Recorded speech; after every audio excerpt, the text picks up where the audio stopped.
Medical కాలేజీల పరామర్శకు వెళ్తున్నారు, ఏం పరిస్థితి? అవును, ఆయన మెడికల్ కాలేజీలు నేను కట్టించాను, ప్రభుత్వం ఇప్పుడు దీన్ని ప్రైవేట్ భాగస్వామ్యం చేస్తుంది, ఇది కరెక్ట్ కాదు అని చూపించడానికి, ఎంతవరకు కట్టించానో చూపించడానికి వెళ్తున్నాడు. రాజకీయంగా కూడా చాలా రోజులు స్తబ్దతగా ఉన్నాడు. ఆయన అధికారంలో ఉన్నప్పుడు అంతఃపురంలో పడుకున్నాడు.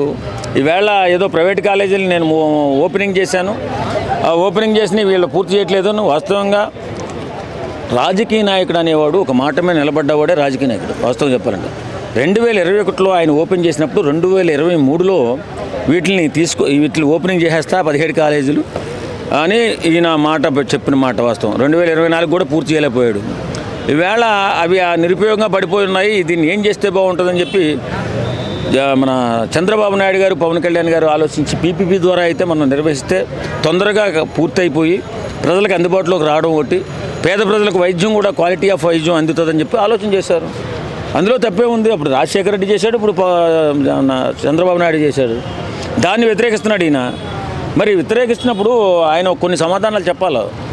ఇప్పుడు 5 సంవత్సరాల్లో గవర్నమెంట్ కాలేజీకి వెళ్ళి, గవర్నమెంట్ హాస్పిటల్కి వెళ్ళి జగన్మోహన్ రెడ్డి ఎన్నిసార్లు ట్రీట్మెంట్ చేసుకున్నాడు, ఆయన ఫ్యామిలీ ఎన్నిసార్లు ట్రీట్మెంట్ చేసుకుంది, వాళ్ళు ఎమ్మెల్యేలు ఎన్నిసార్లు ట్రీట్మెంట్ చేసుకున్నారు గవర్నమెంట్ హాస్పిటల్లో. ఇవన్నీ క్వాలిటీ వైద్యం అందాలంటే ప్రైవేట్ భాగస్వామ్యం ఉండాల్సిందే. లేకపోతే మన గవర్నమెంట్ హాస్పిటల్ తీసుకెళ్తే మళ్ళీ శవంగా తీసుకురావస్తాం. ఎందుకంటే గవర్నమెంట్ హాస్పిటల్ పనితీరు అంత బ్రహ్మాండంగా ఉంటుంది కాబట్టి ఇది ఆలోచించినటువంటి రాష్ట్ర ప్రభుత్వం ఇలా కాదు, వైద్యం పేదవాడికి అందాలి, సత్వరమే అందాలంటే పీపీపీ ద్వారా వెళ్దామని చెప్పి ఆలోచించింది. అది కొంతమంది జగన్మోహన్ రెడ్డి లాంటి వాళ్ళు రాజకీయంగా వాడుకోవాలని ప్రయత్నం చేస్తున్నారు. ఆయన ఎంత చేసినా ప్రజలు విఘ్నులు, వాళ్ళు ఖచ్చితంగా ఆలోచన చేస్తారు. గవర్నమెంట్ హాస్పిటల్లో మనం వెళ్ళి ఎలాంటి ట్రీట్మెంట్ పొందుతున్నామో అందరికీ తెలిసిన విషయమే. కాబట్టి ప్రైవేటు భాగస్వామ్యంతో మనం కాలేజీలు తొందరగా పూర్తి చేయగలిగితే, ఎంత తొందరగా పూర్తి చేస్తే అంత తొందరగా వైద్యం అందుబాటులోకి వస్తుంది, పేదవాడికి వైద్యం సత్వరమే అందుతుంది. ఏపీలో నకిలీ మద్యం తయారీ గురించి ఏం చెప్తారు? టీడీపీ అటర్ ఫ్లాప్ అయిందంటారా? అటర్ ఫ్లాప్ అయినప్పుడు ఒక ప్రభుత్వంలో ఉన్నప్పుడు కొన్ని ఇలాంటి చాలామంది అందరూ సత్యసంధులు ఏమి ఉంటారు. సత్యయుగం కాదు మంది కలియుగం. జగన్ చేసిన తప్పే చంద్రబాబు నాయుడు కూడా చేస్తున్నారు అన్నట్టు. అది ఏం కాదండి, అది కొంతమంది లాభాల కోసం కొంతమంది ఏం చేస్తారంటే, ఇప్పుడు అక్రమ సంపాదన కోసం చాలామంది దుర్మార్గంగా ఉంటుంటారు. వాళ్ళని ఆపాలని దొరికారు కాబట్టి వాళ్ళు తెలిసింది, దొరకకపోతే తెలియదు కదా.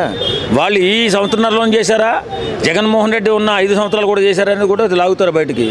కాబట్టి ఏదేమైనా అక్రమ మద్యం, ఎందుకంటే ప్రజల ఆరోగ్యాన్ని దెబ్బతీసే మద్యం, అక్రమ మద్యం అంటే స్వీట్ పెట్టి తయారు చేసేస్తారు కాబట్టి అది ప్రజల ఆరోగ్యాన్ని దెబ్బతీయడమే కాకుండా వారి ప్రాణాలు కూడా తీస్తుంది. కాబట్టి అలా తయారు చేసిన వారి పట్ల కఠినంగా వ్యవహరించాలి. ఎందుకంటే జగన్మోహన్ రెడ్డి ప్రభుత్వంలో ఉన్నప్పుడు ఇలాంటి మద్యమే గవర్నమెంట్ అమ్మి చాలామంది ప్రాణాలు తీసింది. 35,000 మంది ఏదో ప్రాణాలు పోయినాయి.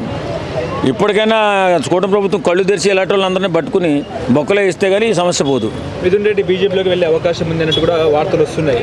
మీ అంచనా ప్రకారం ఆయన బీజేపీలోకి వెళ్ళే అవకాశం ఉందంటారా? అందుకనే రేపు న్యూయార్క్లో జరగబోయే ఐక్యరాజ్య సమితి వేదికను కూడా పంచుకునే అవకాశం ఉంది అంటే భారత ఎంపీల తరఫున అన్నట్టు వార్తలు వస్తున్నాయి. ఈ మిథున్ రెడ్డి గారు వీళ్ళని చూస్తుంటే వీళ్ళంతా ఆర్థిక నేరస్తుల్లో కనిపిస్తారండి మాకు. ఈ ఆర్థిక నేరస్తుల వల్ల యువత భారీ మొత్తంలో దెబ్బతింటుంది. వాస్తవంగా రాజకీయ ఆర్థిక నేరస్తుల వల్లే మన ఇండియాలో చాలా రాష్ట్రాలు సర్వనాశనం అయిపోతున్నాయి. ఇలాంటి దుర్మార్గులను ముందు బొక్కలేసేయాలి ఫస్ట్. ఇలాంటి ఆర్థిక నేరం ఎవడైతే చేశాడో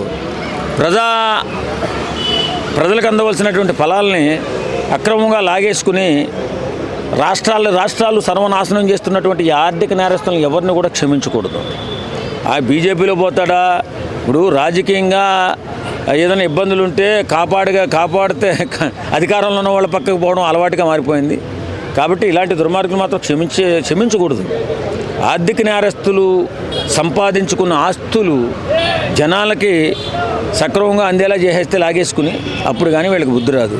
గతంలో టీడీపీ ఎంపీలు కూడా బీజేపీలోకి వెళ్ళారు కదా. వెళుతుంటారండి. ఇప్పుడు ఆర్థిక నేరస్తులు కొంతమంది ఇలా తప్పించుకోవడానికి ప్రయత్నం చేస్తుంటారు. ఏ పార్టీలోకి వెళ్ళినా వాళ్ళను మాత్రం క్షమించకుండా ఉంటేనే భారతదేశంలో కొంతవరకైనా పేదరికం దక్కుతుంది. ఎప్పటి నుంచో ఈ పేదరికం ఎలా ఉంటుందంటే కేవలం రాజకీయ ప్రభుత్వ ఆర్థిక నేరస్తుల వల్లే జరుగుతుంది.